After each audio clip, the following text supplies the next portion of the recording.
Eh bien bonjour Eric, je m'appelle Claudio, je suis ténor professionnel et je suis très heureux d'être dans ton interview aujourd'hui.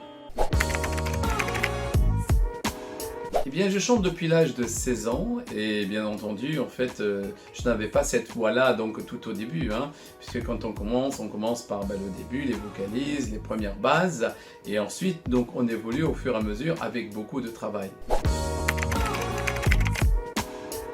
Alors mon univers musical, en fait, il est assez vaste. Il commence par la musique d'opéra, bien sûr, les grands classiques aussi, les grandes musiques classiques et les musiques de films, en passant aussi par certains morceaux de variété internationale.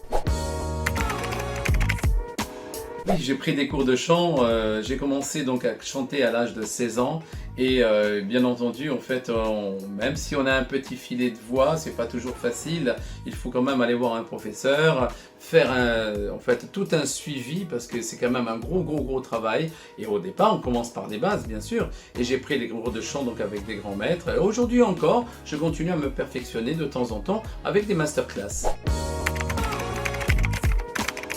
Il n'y a pas de technique particulière pour être chanteur ténor. Il faut travailler le côté vocal, le côté puissance, parce que qui dit ténor dit puissance. Et puissance veut dire en fait une hauteur de voix aussi pour entreprendre les grands aigus. Et ceci donc se travaille physiquement. Et ça se travaille quotidiennement. Il y a une technique effectivement, mais c'est une technique vocale que l'on apprend et que l'on met en place au fur et à mesure. Pour parler brièvement de nos concerts que nous avons fait cet été, nous avons fait des jolis concerts avec beaucoup de monde, des concerts Candlelight, allumés à la bougie d'ailleurs en fait, et c'était vraiment formidable parce que tout était éteint et on était éclairé par des bougies. Ce sont les nouveaux concerts qui sont les nouveaux concepts d'ailleurs. Nous avons fait aussi d'autres concerts en plein air, à Opio et dans d'autres villes justement donc du département où nous donnons en fait toujours ces exemples justement avec ces différents morceaux avec le quatuor en passant par la musique classique, la musique en fait de film, les grands airs d'opéra et on tient toujours à mélanger toujours ce style pour donner vraiment cette envie au public d'aller toujours venir nous écouter et toujours d'en redemander. C'est pour ça qu'on fait toujours 2 ou 3 rappels. Quand je ne chante pas, oui, bonne question.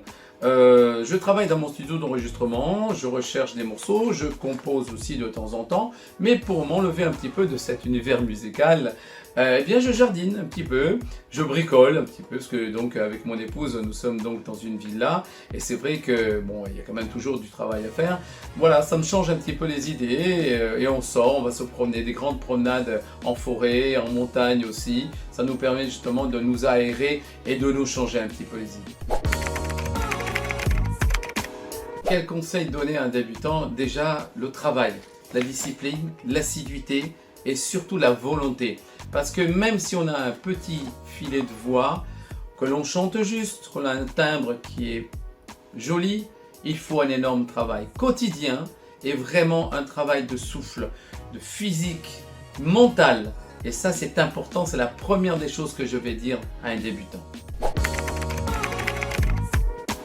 Alors les projets à venir, en fait, il va y avoir encore un clip, j'en ai fait un cet été, donc sur des musiques de variété, on va dire, on fait des musiques classiques, mais là ça sera beaucoup plus, en fait ce clip va être tourné dans une église, donc ça sera beaucoup plus en fait cérémonial en fait, ça va être la première des choses. Nous avons des projets de concert avec le quatuor puisque nous avons en fait été contactés par pas mal de festivals, donc ça va être mis en place. Nous allons bien entendu en fait rajouter aussi au niveau répertoire pas mal de choses et les projets à venir aussi ce sont les chorales puisque donc je dirige 2 chorales, des mariages que je vais en fait mettre en place aussi. Et donc il y aura par rapport à 2024 pas mal de concerts qui vont être donnés, même sur la Croisette, sur Nice, sur Monaco, qui sont prévus, les festivals. Donc il y a du pain sur la planche, il y a des répétitions en vue, un répertoire à agrémenter et surtout un grand travail à faire. Donc que ce soit en solo, puisque donc je me produis aussi en solo, et en quatuor, donc avec le quatuor Harp Voice. Eh bien, j'étais très heureux d'être sur cette interview. Je te remercie Eric. Donc à très vite et à très bientôt. Merci pour cette écoute à tous les auditeurs donc, du magazine.